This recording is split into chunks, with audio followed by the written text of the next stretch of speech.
ప్రభు పేరట మీ అందరికీ praise lord. జకర్యా 9వ అధ్యాయం 12వ వచనం.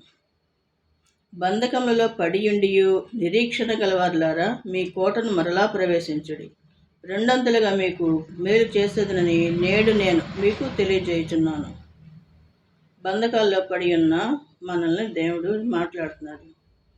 ఏ బంధకమైనా సరే, ఆర్థిక ఇబ్బందులైనా, అనారోగ్య పరిస్థితులైనా, సమస్యలు, చిక్కులు ఎన్నో ఉంటాయి కుటుంబం ఉన్నాక. అట్లాంటి పరిస్థితుల్లో, బంధకాల్లో ఉన్నా కూడా మీ కోటను మళ్ళా ప్రవేశించుడి.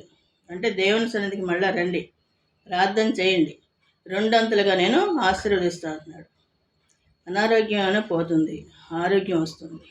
ఏ సమస్యలు ఉన్నా కూడా తీసివేస్తా అన్నాడు. ఇరుకులు, ఇబ్బందులు ఎన్నో ఉంటాయి కుటుంబం ఉన్నాక, వాటన్నింటి నుండి విడిపిస్తానంటున్నాడు.